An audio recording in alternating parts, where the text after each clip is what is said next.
Good morning, everybody. This is Marty from Dog's Blog in the noontime report of the morning session of Frank Carson et al. Trial.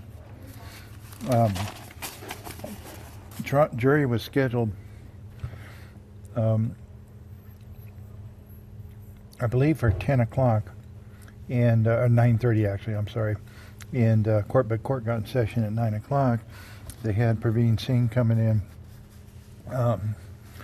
and Marlissa Ferreira and Praveen Singh's attorney, I think his name is Jerry Jordan or something like that, went into chambers and talked about things. And then they came out a few minutes later, and the DA called Praveen Singh to the stand. This was not done in front of the jury. Marlissa Ferreira asked Praveen Singh if he knows Frank Carson sitting at the end of the table, and he says, "I plead the fifth." She asked him if he's going to refuse to answer any questions that she asked, and invoking his Fifth Amendment right, and he said that that's exactly what he was going to do. Praveen Singh was then taken off the stand. He'd already talked to his attorney about this, of course. He was sent out into what they call the quiet room outside. And Marlissa Ferreira addressed the court saying that under 1324, I believe it's PC, but I'm not sure, she's offering immunity in regards to his pending cases for his testimony. Jai Gohel the judge said that she was not familiar with his pending cases, and Jai Gohel did give the 3 pending cases against him and the case numbers, and also noted that one of them was a federal case with some of his family members involved also. Judge Iniga says she needs the details on the agreement to work it out, and Praveen Singh, attorney, to find out what's involved in the federal case also.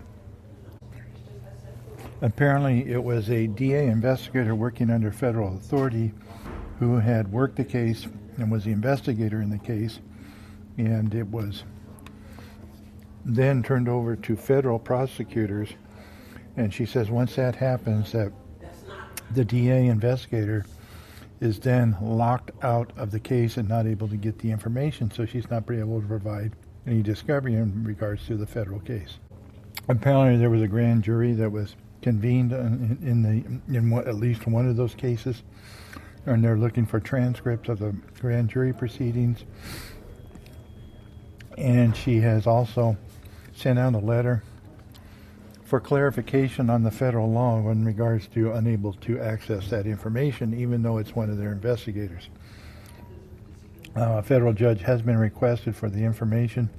The DA will supply to the court and attorneys when she receives any confirmation on anything.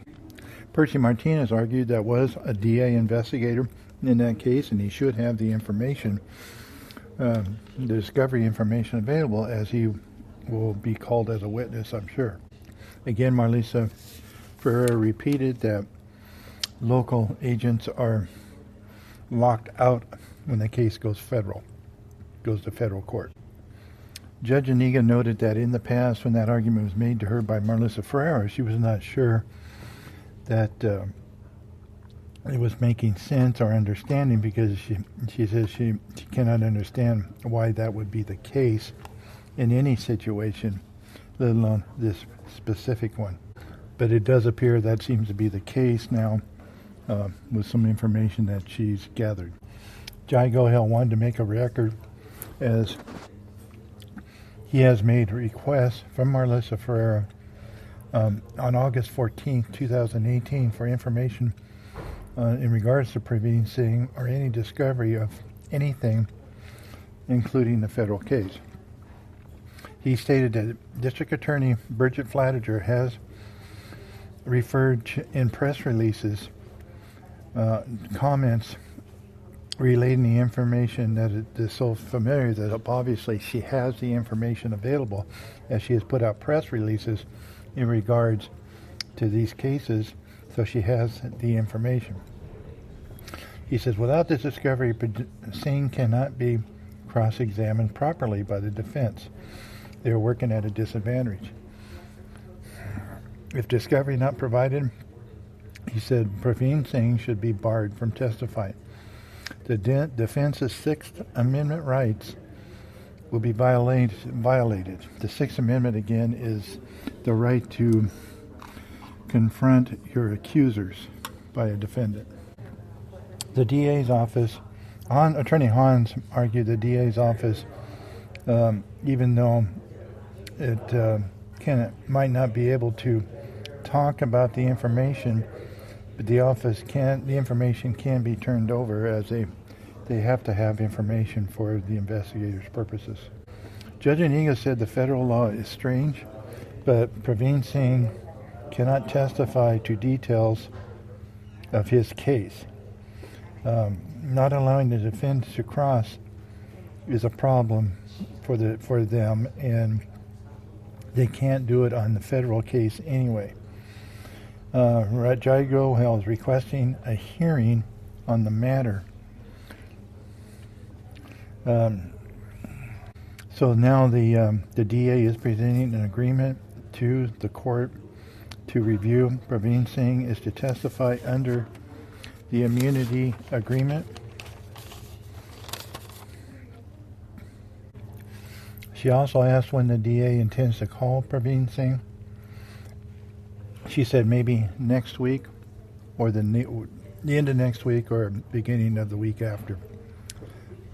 Jai Gohel again argued, making a record, that Praveen Singh's indictment is false, is in regards to false statements. If there's no discovery, it's unknown what statements were made, so they cannot properly cross Praveen Singh on false statements that he's made. It goes to credibility. Jai Gohel is going to file a motion by Friday, and the judge said the DA's response should be by the 8th, and the hearing will be on the 16th in regards to this matter. At this point, Jai Hamiel was back on the stand. He's the DOJ expert. Attorney Hans was doing cross. The DOJ expert said that he is familiar with the Siri Labs. He didn't know the name of the gentleman that does the testing over there. And he said he's trained in collection and preservation. He is not trained in degradation of DNA. Hans asked him if he made any mistakes at Poppenkork, and he says, well, that's always a possibility. And he asked him about the theory that the hole was already there previously, and tried to disprove that theory. That's how he works. Measurements of the stakes also, they used a laser distance system. They use a laser on one end, a reflector on the other, to measure the distance that they're trying to measure. The measurements were written down by another agent by the name of Wincock in the notes. Hans put evidence picture number 683 on the overhead, which showed the stakes around the dig area, and asked him about the measurements that were taken by the laser to the wall of Poppenkork. That's the cinder block wall, and the reflectors and the stakes. The measurements were 17 feet 6 inches to the southeast stake, then 17 feet 5 inches to the next stake. And the witness realized that there was a mistake that was made on that, as that stake should have been the second stake should have been farther away than the first stake that was measured.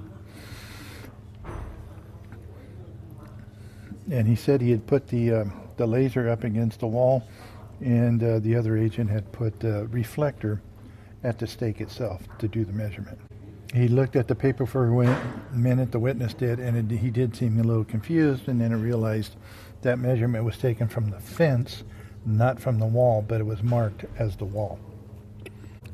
He was then asked about the T-probe to find the hole. So no measurements, no notes on density or depth of the T-bar, no measurements of areas, markings of areas that were checked previously, No notes were taken while he was doing his probes with the T-bar. No pressure gauges, no markings on the T-bar itself or distances into the ground is going. Nothing along that line was done.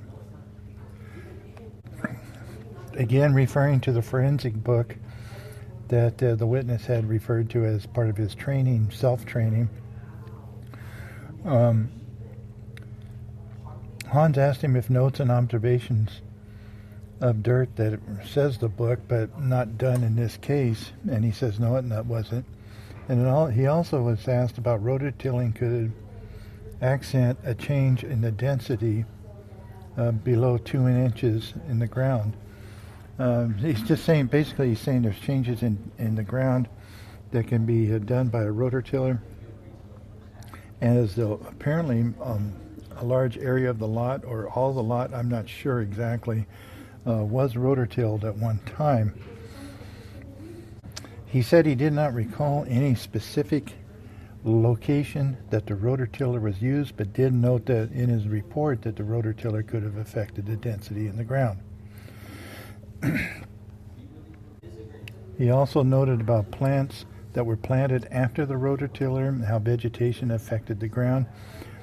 He did not recall who had told him the rototiller was used. It was either one of the investigators, either Kurt Munch, John Evers, or Corey Brown. He was asked if the plants could be potentially relevant, and he said they could affect 2 or more layers in the ground. He was asked if a soil probe could have determined the differences in all areas of the lots. It could have been done.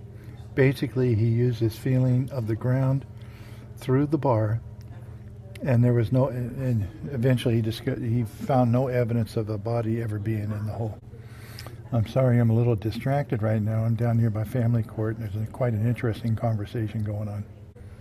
If I didn't say that, he said the soil probe, a soil probe could have determined differences in all areas of the lot, including where the dig location was. Basically, it could have been done, but he just used his feeling of ground on the bar. No evidence of the body in the hole. Jai Gohel went into Cross and asked him about other areas of the lot that had holes, and he said yes, there were some depressions. The subject is the one who pointed out the location. That was Robert Woody. There was no similar holes were checked. That was the only place that was checked. Jai Gohel asked him how many labs there are in the state of California for DOJ labs. He said there's 11 field labs, and he asked him no one in any of those labs has a core sampler where one could have been used, and he says not to his knowledge, but he says the core samplers are available, they just were not brought. There were no other holes that were similar to the dig area that were checked in the lot. Jai Gohel asked him about dead vegetation that was referred to by the Marlissifera, and that he said that was a lot of dead vegetation all over the lot, not just on the dig area. He put picture number 658 on the overhead. It's the picture of the north side of the Pop and Cork lot, where there's a lot of vegetation that shows throughout the yard. There's a lot of dead vegetation there. Of course, this was August. And he was asked about Marlissifera, asking him about soil samples, and he said he didn't think there would be any soil samples due to the time frame, and he may not, and it wouldn't be able to provide any information. He was asked if there was any harm in taking the samples themselves and preserved for future reference. He said, well, there probably wouldn't have been, but he didn't do it. He's an expert on excavation of the scene. He has no training on biology, no degree on biology, no on chemistry, on DNA degradation or anything like that. He does no statistical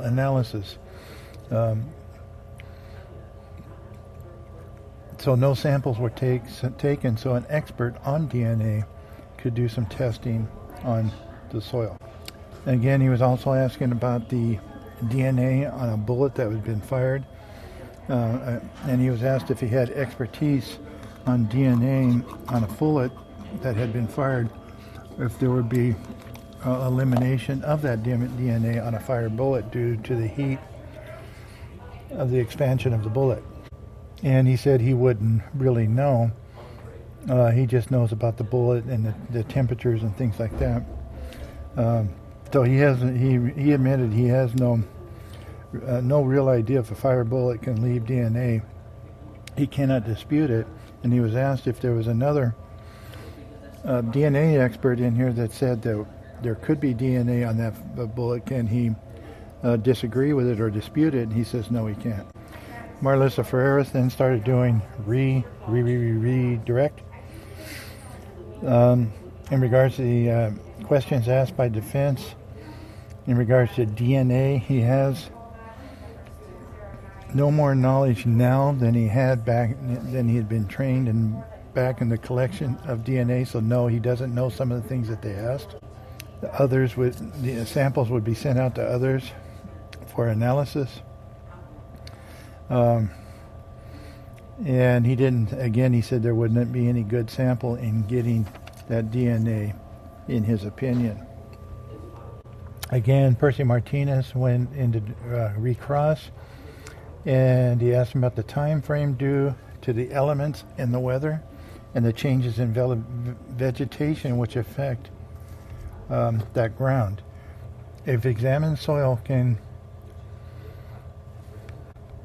couldn't there be soil comparisons done throughout the lot to see if there had been actually a dig or done there as they're claiming.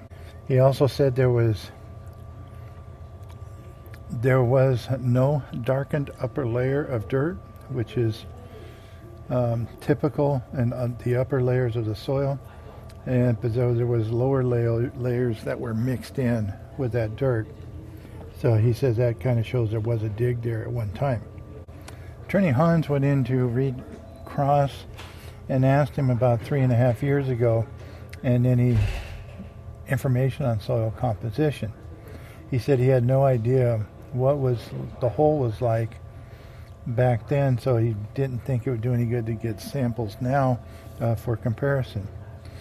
He referred back to the book again in regards to soil changes and also soil construction information. Now also there is a federal website for the soil composition of all areas in the country. He did not reference that site, and apparently he never has. Marlissa Ferreira went in to redirect, and she asked him again about the website, and he says there's all kinds of, the soil itself, there's specific events in the area that impart the soil that could affect the impact on the soil, and it could be just natural thing. Even though that was during a drought, it could be natural vegetation, it could be insect activities, it could be a lot of things that could affect it. So Hans went back on Cross and asked him if he has ever accessed the website that gives a composition of soil across any area in the country, and he says nope, he never has. No further questions were asked of this witness. He was finally relieved to get off the stand, as most people are in this case. And at this time, the prosecution called Jeffrey Herman to the stand. Now, Jeffrey Herman is in 2012 anyway, worked for AAA out of Colorado, where he did investigations on auto thefts. I think he was part of a fraud unit to determine that there was no fraud involved in this auto theft. He's a theft specialist that claims are taken over the phone, and on 4/7 of 2012, he talked about Baljeet Al taking a general statement in regards to the stolen car. It was police case number 12-002236. He said he talked to him around, I thought he said 7:24 at the time of the call. That seemed kind of early, so I could have been mistaken about that. He recorded the interview with Baljit Atwal. Baljit Atwal did identify himself and acknowledged that that he knew the recording was being done. It was a 2007 Chevy Silverado, silver in color. It was purchased in 2008. And he was making payments of around $200. He had no prior thefts reports of any vehicles. He last saw the vehicle after he went to work, or he came home from work, around midnight. The vehicle was locked, and it did have a factory alarm system. There was no broken glass. He had called the police over the phone, made a phone report. There was only one key to the vehicle, and he was in possession of that vehicle. No one else had permission to drive the vehicle. He had no idea who took the vehicle.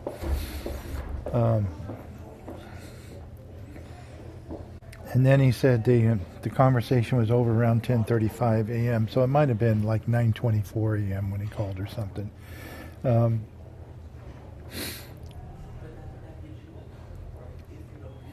He also told him if there are any other directions, or he would get directions if the vehicle was recovered, and it would have to be inspected by a AAA representative. That was it for the morning. We broke for lunch. We broke early for lunch.